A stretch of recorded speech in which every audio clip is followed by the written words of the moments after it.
Assalamualaikum warahmatullahi wabarakatuh. Jumpa lagi dengan saya di channel Gagasan Progresif 9, sahabat sebangsa dan setanah di mana saja Anda berada. Kembali kita akan mengulas update informasi terkait dengan pernasaban. Dan kali ini ada satu tulisan terbaru lagi dari Kiai Imaduddin Usman, dan tulisan ini tampaknya cukup mengelitik bagi para habaib dan kepada Gus Rumail Abbas yang katanya sedang mempersiapkan tulisan yang akan membantah atau merungkatkan tulisan-tulisan Kiai Imaduddin Usman, atau istilahnya mau meruntuhkan argumen-argumen Kiai Imad CS yang telah narasikan bahwa nasab para habaib ini Ubaidillah bin Ahmad itu tidaklah terkonfirmasi pada kitab-kitab nasab zaman. Nah, ini tulisan terbaru dari Kiai Imaduddin Usman. Kita akan coba bacakan. Ini memang masih baru baru 25 Desember 2023. Bagai pungut merindukan bulan, bagai jentayu merindukan hujan. Harapan Rabita Alawiyah ke Gus Rumail pupus berserak di sahara mimpi yang tak bertepih. Gus Rumail menulis naskah menakar kesahihan argumentasi pembatalan Ba'alawi. Rencana akan saya unggah di sini, tapi untuk sekarang baru proses cetak dulu dan belum saya jilid juga. Kemudian saya kirimkan ke Kiai Imaduddin Al-Bantani.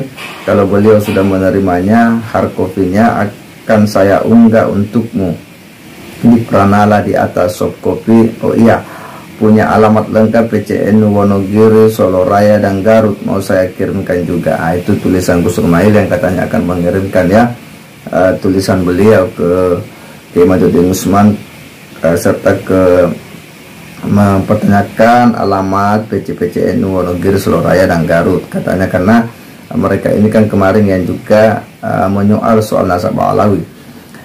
Itulah seberkas harapan yang ditebar Gus Rumail untuk para muhibbin Ba'alawi. Kalimat itu adalah kertas yang dibakar ketika lentera tak mampu lagi menyembuhkan api. Karena minyak tanah telah menjadi kering, berharap padam tak terlalu menimbulkan gelap. Lalu sebentar ia menjadi abu dan dunia kembali dalam gulita.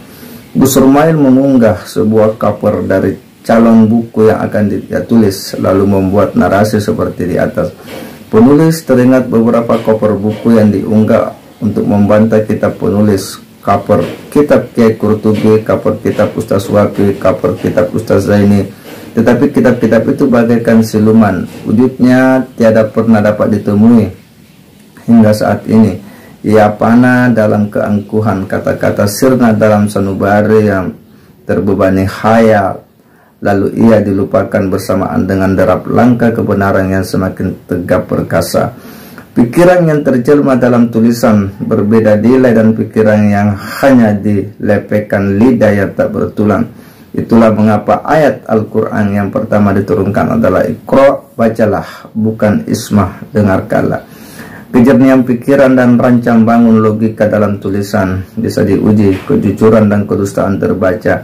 Apalagi jika ia berbahasa Arab, pengetahuannya dalam ilmu nahwu sorab, beragam mantik dan kedalaman pemahaman akan suatu qadiyah, preposisi akan terdeteksi dengan terang benderang. Semakin sederhana bahasa yang dipakai untuk mentranslate apa yang telah dipahami dalam suatu bidang pada suatu tulisan, maka semakin terlihat kedalaman penguasaan penulisnya pada bidang itu. Demikian juga sebaliknya. Contoh, tulisan singkat Gus Rumail di atas mungkin akan dipahami oleh pendukung Ba'alawi sebagai sesuatu yang bermakna. Namun jika betul-betul dipahami isinya hanya angan-angan saja. Coba perhatikan kalimat Gus Rumail. Naskah menakar kesahihan argumentasi pembatalan Ba'alawi. Rencana akan saya unggah di sini, tapi untuk sekarang baru proses cetak dulu. Kalimat itu bukan benar-benar ia telah selesai menulis naskah. itu hanya baru rencana. Ia memberi harapan kepada pendukung Ba'lawi bahwa kitab belum kalah. Nasab Ba'lawi masih bisa diselamatkan. Nanti akan saya rilis berikut buktinya. Kapan? Nanti. Sekarang baru proses cetak dulu, proses cetak naskah, bukan hanya cetak covernya saja. Perhatikan juga kalimat, kemudian saya kirimkan ke Kiai Manduk Tinggal Bantani. Apakah ia telah mengirimkannya? Tidak. Sudah 3 hari berlalu, ia belum mengirimkannya. Menurut seorang kiai yang mengkonfirmasinya, katanya ia belum sempat ke kantor pos. Apa ia berdusta? Walau alam. Kemudian perhatikan juga kalimat, oh iya, punya alamat lengkap PCNU Wonogiri, Soloraya, dan Garut. Mau saya kirimi sekalian. Kalau ada nomor kontak juga bagus, biar konteksnya silaturahmi dan tidak terkesan nyelonon. Langsung ngirim berkat. Kesannya wow hebat. Tulisan yang akan ia kirimkan akan dapat merubah pikiran kesadaran para KKNU di Wonogiri, Soloraya, dan Garut yang telah melarang warga NU untuk mengundang para habaib ceramah di wilayahnya. Perlu diketahui, mereka sebenarnya telah memiliki kesimpulan sendiri tentang para habaib yang berceramah di wilayahnya. Dilihat dari akhlak dan kepribadiannya, bukan hanya karena ada tesis penulis, ia telah lama terpendam dalam lubuk hati. Kemudian terkonfirmasi oleh kajian pustaka penulis dan hasil tes DNA. Kenyataannya itu pun hanya lepeh, ilang sing laka palunge. Buku untuk PCNU Wonogiri dan lain-lain itu pun belum dikirimkan. Dalam status di Facebook, Gus Rumail mengatakan beberapa konten kreator masih stagnan dalam membahas itu saja sampai tidak ada hal baru yang layak untuk didiskusikan. Kenyataannya justru pihak RA dan para pendukungnya yang masih stagnan tidak mampu menjawab 12 pertanyaan penulis kok dibalik-balik. Yang aneh lagi dan inilah yang membuat penulis menjadi tidak percaya terhadap integritas ilmiahnya, yaitu ketika Gus Rumail mengatakan ada pula naskah Al-Iqlil yang diolah mereka dengan pemahaman sedikit melenceng bahwa Banu Alawi yang direportasi dalamnya adalah Banu Alawi yang asli di Yaman, bukan Banu Alawi yang menurunkan habaib di seluruh dunia. Andaikan mereka mau mengkonfrontasinya dengan naskah lain dari sejarawan yang berbeda dan edisi naskah yang beragam, pasti akan mendapati bahwa yang benar di sana ialah Banu Ulwi Ibnu Alian, bukan Banu Alawi bin Ibnu Ayyan. Ada sakat nas di sana. Kata diolah seakan penulis tidak menyajikan kutipannya. Siapapun bisa mempelajari kutipan penulis dari Al-Iqlil tersebut, karena penulis cantumkan kutipannya dan penulis cantumkan pula halamannya. Semua orang bisa menelitinya juga. Itulah kajian ilmiah. Setiap kita mengklaim sebuah hujah, maka hujah itu harus dapat diamati bersama. Tidak seperti Gus Rumail ketika berdalil mirip dengan Ba'lawi lainnya yang menyatakan pendapat orang yang ada dalilnya, tetapi dalilnya tidak disebutkan dari mana, kitabnya apa, juz berapa, halaman berapa. Seperti kutipan penulis di atas, Gus Rumail menyatakan bahwa kalimat Banu Alawi yang ada di dalam kitab Iqlil itu yang benar adalah Banu Ulwi, bukan Banu Alawi. Dari mana ia mendapatkan kata Ulwi itu sampai berani ia mengatakan itu yang benar? Sama sekali tidak menyebutkan dalil. Tidaklah ia itu semua kecuali hanya membabi buta, mempertahankan nasab Ba'lawi walau harus berdusta, dan itu membuat penulis pesimis siapa pengganti Gus Rumail nanti jika penulis sudah tidak mempercayai integritasnya. Karena penulis agak malas menanggapi narasi pembela Ba'lawi yang penulis kira tidak membantu Ba'lawi, seperti narasi pembela Ba'lawi yang hanya menyandarkan hujah dengan taklid buta.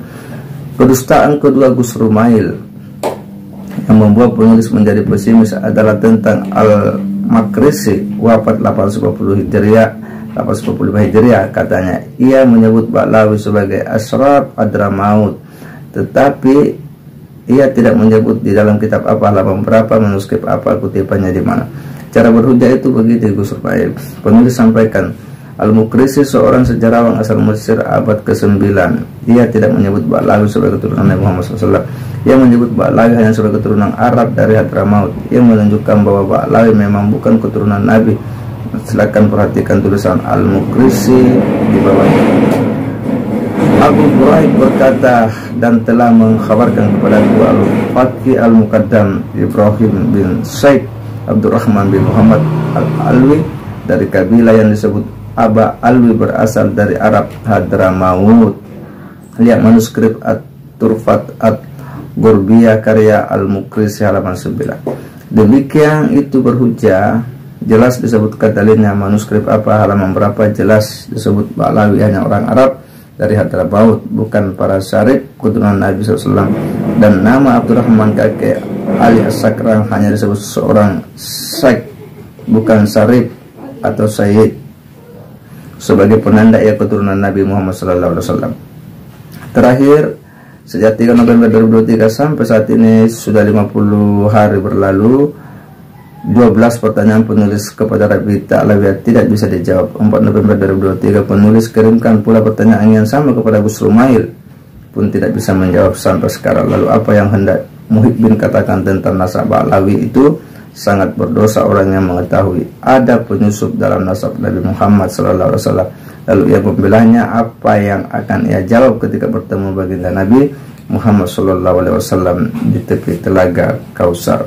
Penulis Imaduddin Usman Al-Bantani. Ya, inilah tulisan Kiai Imad, sangat jelas dan sangat terang, akan ya membantah apa yang telah di harapan-harapan yang disebutkan oleh Gus Rumail. Kita hanya berharap sebenarnya Gus Rumail ini ya betul-betul bisa menyajikan apa yang dia sudah narasikan di media, dan berharap nanti akan ada sebuah diskusi yang nyata yang betul-betul lebih argumentatif untuk membuktikan manakah argumen di antara mereka berdua yang betul-betul paling kuat.